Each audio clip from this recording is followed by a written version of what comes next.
kahit na anong suri nila, wala po silang makita. Hindi, tandaan po nyo sa mga viewers natin, hindi lang po confidential fund ang pondo ni BP Sara. 'Di ba? Mhm. Bakit wala silang makita na pagkakamali ng paggastos sa normal na pondo? Kasi wala talaga, hindi talaga magnanakaw si BP Sara. Ibig Mhm. sabihin, kaya nila pinunteriya yung confidential fund dahil alam po nila na hindi pwedeng sagutin niya ni BP Sara. Wala Yun. naman po nagpapaliwanag ng confidential fund. Ngayon, kaya rin po tayo, halimbawa, may issue po tayo, bakit ang laki-laki kay BBM, hindi siya nagpapaliwanag? Eh yun na Mhm. po, issue na po yan ng may tiwala ba tayo sa presidente o wala. Utang ng Pilipinas posibleng umabot sa 19 trilyon sa 2026. Aabot sa 19.05 trilyon pesos ang inaasahang utang ng pamahalaan sa 2026, mas mataas kaysa 17.359 trilyon na inaasahan sa 2025 at 16.05 trilyon noong 2024. Sinabi ni Budget Secretary Amina Pangandaman na manatiling manageable ang antas ng utang. Sa Hulyo 2025, umabot na sa record na 17.27 trillion pesos ang outstanding debt, kung saan 11.95 trillion ay domestic at 5.32 trillion ay external sa 2026. Target na 13.28 trillion. Grabe, puro trilyonis to partner. Ang domestic debt ay 5.77 trillion. Ang external naman na may borrowing mix na 77% lokal at 23% panlabas. Hihiram ang gobyerno ng 2.68 trillion pesos para punduhan ang mga programa. 2.05 trillion pesos mula sa lokal at 627.1 billion pesos mula sa dayuhan. Maglalaan naman ng 2.01 trillion para sa pagbabayad ng utang na 950 billion pesos sa interest at 1.06 trillion pesos sa principal amortization. Grabe na to, trillion. Question, normal lang ba ang pagtaas ng utang sa paglipas na taon? Sa tingin nyo, positibo o negatibo ang epekto nito? Kung patuloy na tumataas ang utang ng bansa at malaking bahagi ng pambansang budget ay napupunta sa pagbabayad nito, paano matitiyak ng gobyerno na may sapat na pundo pa rin para sa serbisyong panlipunan at kaunlaran? Partner Badong? Alam niyo, yan yung problema natin matagal na, no, sa pagbabudget, no. Dapat kasi, sa pamilya na lang, no, pag magbabudget tayo sa pamilya natin, gusto natin, yung kinikita lang natin, yun yung babudgetin. Unlike nito sa gobyerno natin, lagi ang budget natin sobra-sobra yung gagastusin kaysa sa kikitain. 'Di ba? Okay lang po na mangutang, wala pong problema, lahat po ng bansang mayayaman may utang 'yan. Ang problema kasi, parang yung mga lahat din ng mayayaman tao, meron ding utang. Kaya lang, ang magandang utang kasi na ipampupuhunan mo, napapalago mo yung pera. Umuutang ka ng pera, tapos lalago. Sa bansa po yan, ang ibig sabihin yan, nangungutang ka ng pera para mapaayos mo yung infrastructure nang sa ganun makapag-attract ka ng foreign investors at makapag-attract ka ng mga dayuhang turista. Yung dalawa na yun. Kasi tatlo yung asahan natin, di ba? Foreign investment, yung mga turista at saka tong mga OFW natin. So far, OFW lang talaga yung meron tayo. Ngayon, kung hindi naman lumalago yung ekonomiya natin dahil pumapasok yung kapital ng dayuhan, wala namang pumapasok, at wala rin pumapasok ng mga turista, may problema tayo, partner. Kasi ang pagtugon lang natin sa kakulangan natin ng salapi, uutang lang tayo ng uutang. Yun yung problema. Grabe. Ang tanong, yung bang namumuhunan ba tayo para makapag-attract ng mga foreign investors? Hindi po. Bakit? Ang pag-attract ng foreign investors ay infrastructure. Paano ka makakapag-attract ng foreign investors? At saka, peace and order. Di ba? Paano ka makakapag-attract ng foreign investors? kung yung tingin dito sa Pilipinas. At lately, ito yung nakakatakot. Nagpapa-interview si BBM nung nagpunta siya sa India. Nagpa-interview siya ron sa Pers Post. Sikat po yun sa India eh. Napapanood ko rin yun eh. At sinabi niya mismo na wala tayong ligtas-ligtas pag nagkaroon ng gera itong China at saka Taiwan. Ang problema dyan, partner, paano ka mang-a-attract ng foreign investors kung yung presidente mo walang bukang bibig na madadamay tayo. O, ikalawa, paano ka makaka-attract ng turista kung wala talaga, no? Ang mga bansang ito na mayayaman, ang nababalitaan natin, advisory laban sa kanilang mga mamamayan na wag pumunta muna sa Pilipinas sa sari-saring problema. Kaya ang sinasabi ko rito, partner, no? Ano lang yan, no? Habang buhay tayo at lumalaki ang budget, lumalaki ang utang, kung hindi naman papunta yung bansa natin sa pag-attract ng foreign investors, magtiis na lang tayong mamaluktot. O kung ano lang yung kinikita, yun lang po yung ating i-budget, partner. PL.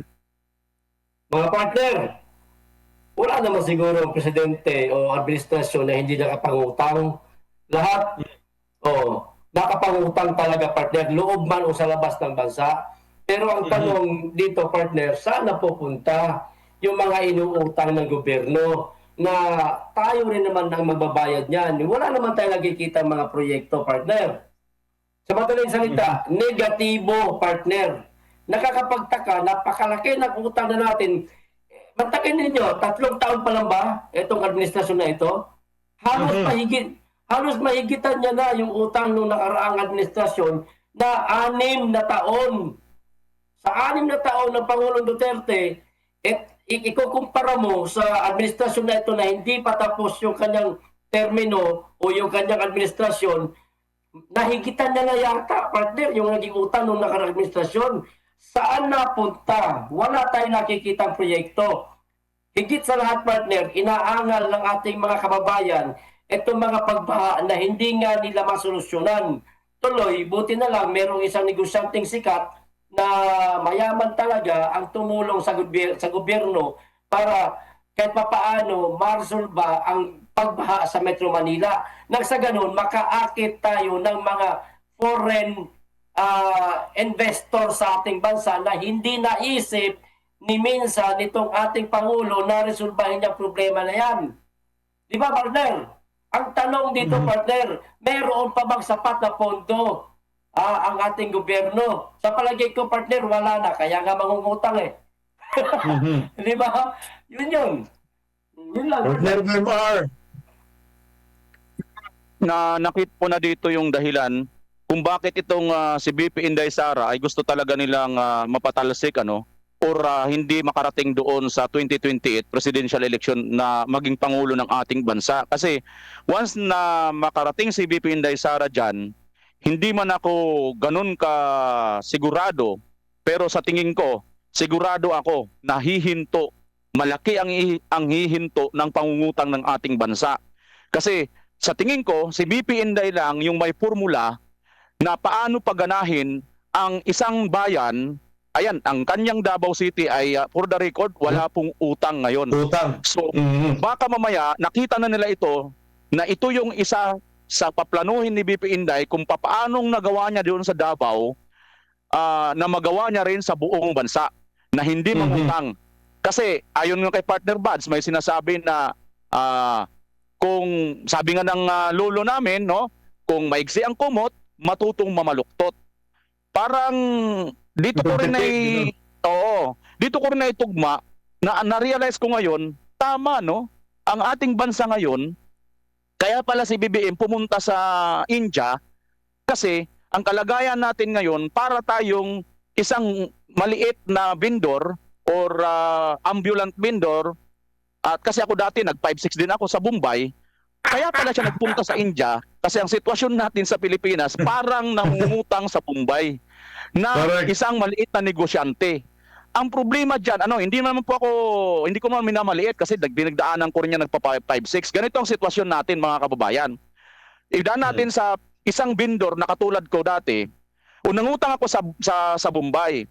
Nagbenta ako ngayon ng kalakal, binenta ko itong aking mga paninda, pero ang nangyayari, mas malaki pa yung tubo ng Bombay kisa doon sa kinikita ko. So, nagbayad ako sa Bombay araw-araw, pagdating ng abot na isang buwan, tapos na yung utang ko, ubos na rin ang puhunan ko. Kasi mas malaki ang kinikita ng pambayad ko lang sa Bombay kaysa doon sa aking kinikita tinutubo. Ganyan ang sitwasyon natin. Katulad dito ngayon, napakalaki magkano yun? 950 billion, interest pa lang yan wala pa yung principal dyan. So, ito mga kababayan, saan ba tayo kumikita ng ganyang kalaki? Wala naman Walang investor na pumapasok sa atin. Meron mga partner, siguro nagkamali tayo pag sabi na wala. Meron naman. Kaya lang, pangako lang. Pledges lang. So, in realidad, wala pa rin talaga. So, wala tayong pambayad sa utang. So, ngayon, lalabas, wag na tayong lumayo. Tingnan nyo na lang ang mga kababayan natin na nangungutang sa Bombay, ganyan ang sitwasyon ng ating bansa ngayon. So, bihira po ang umaasinso sa mga nangungutang sa Bombay dahil napakalaki ng tubo, napakaliit, kakarampot ng kinikita ng mga vendor. Yun lang mga partner.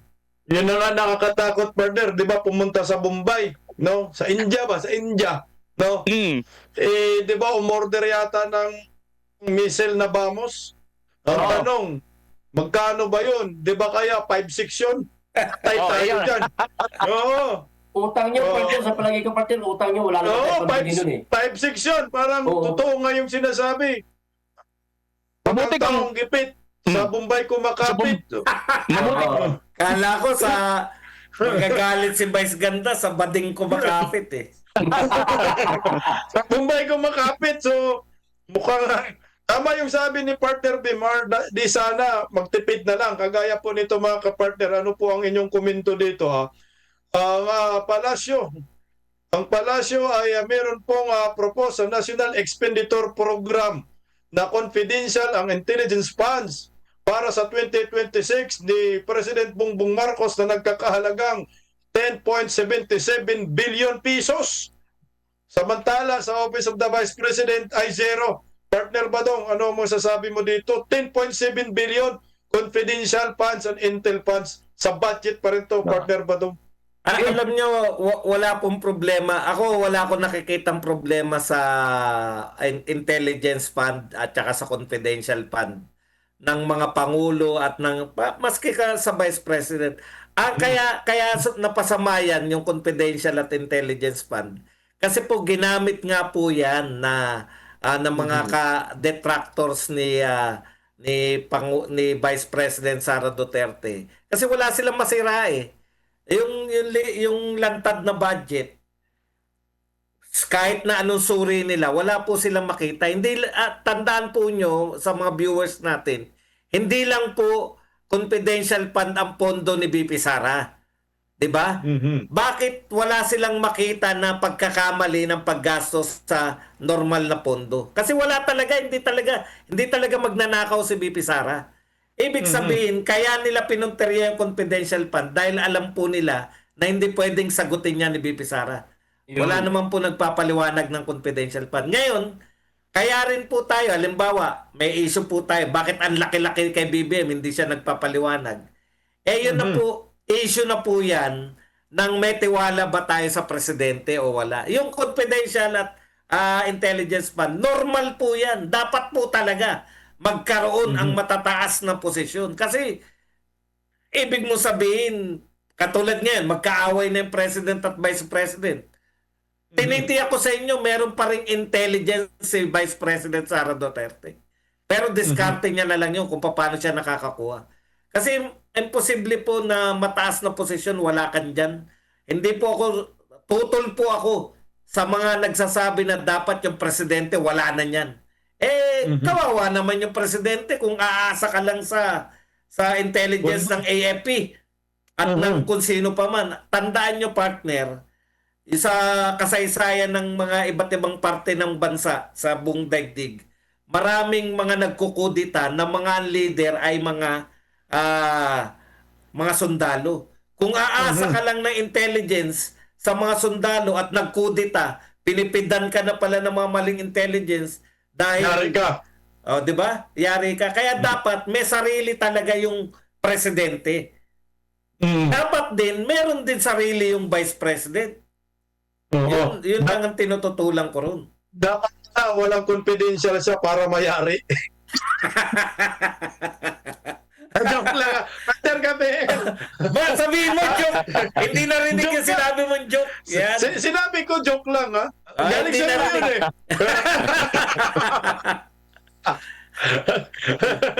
yun, eh. Alexander Victorio, pasok!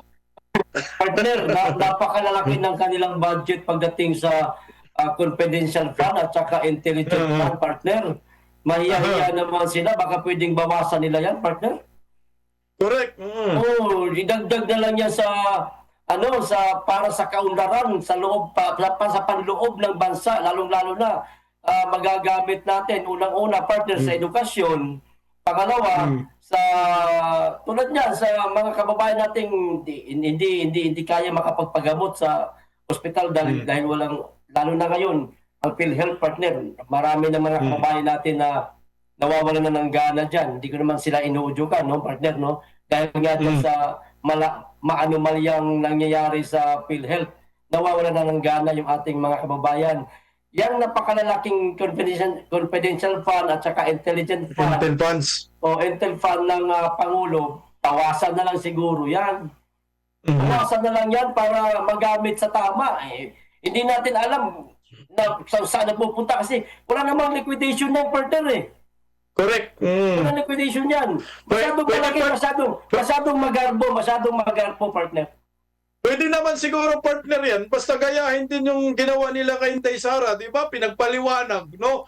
Hinahanapan ng resibo. Gawin din nila, di ba? Paano nga magpapaliwanag? Wala namang naglalakas loob na kung sino mang mambabatas o senador na pagpapaliwanagin din ng Pangulo pagdating sa confidential fund niya. Tangi ang pangalawang Pangulo lang ang kanilang kine-question. Correct. Oh. Partner, mali nga kasi na-questionin mo yung confidential fund. Kaya nga confidential. Naman pala eh. Di yun naman pala, partner. Mali Diba? nga. Mali yung ginawa nila kay BP Sara. Yun lang yun. Kaya kita mo, ang daming may confidential fund, walang kino-question. Wala, as in. Wala. Oh. Ibig sabihin, katangi-tangi yung ginawa nila dahil, yun nga po yun, no? Gusto nilang pasamain. Partner, Hindi naman sumasama. Yun yung Hindi naman problema. lalo na pagan. Oo. Partner Sa Baymar. tingin ko lang, no?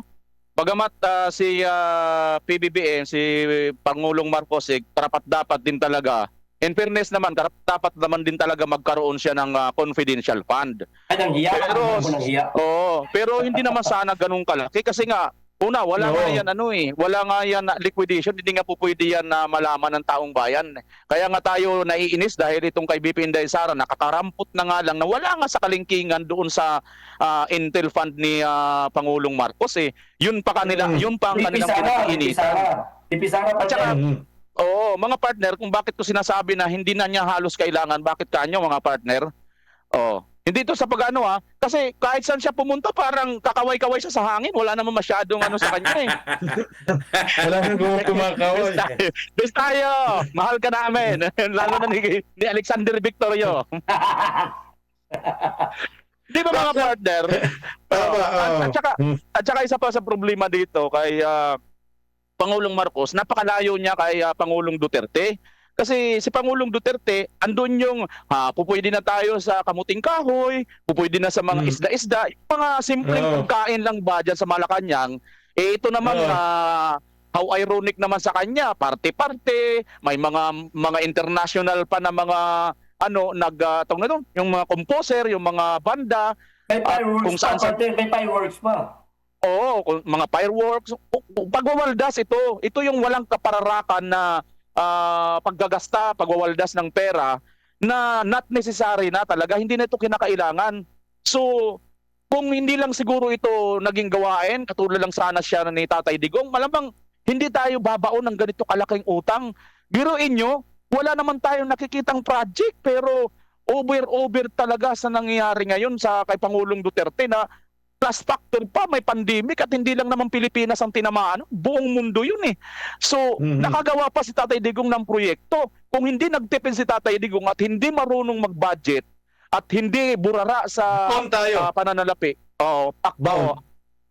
ay sobra pa sa baon. Baka hanggang liig, baka hanggang noon na nakabaon na tayo sa utang. Pero dahil nga sa matalino, dahil nga sa may malasakit at mayroon siyang puso sa ating mga Pilipino, hindi niya ito ginawa, hindi niya ito winaldas, hindi nga siya madalas nagta-travel, mga partner. Bagkos, yung mga iba't ibang mga leader pa nagpupuntahan dito sa Pilipinas. At yun ang malaking naging natipid ng ating Pangulo. Biruin mo, hindi na nga gumastos papunta sa ibang bansa, kumita pa tayo dahil mayroon pa sa ating mga nag-pledge na pumupunta dito. Di ba? Yun mga partner. Yung isa partner, yung isa. Kailangan yung isa- punta sa Bombay. Sa Bombay, 5-6. Hindi, yung isa partner, yung isa marunong mahiya, yung isa walang hiya. Ganun.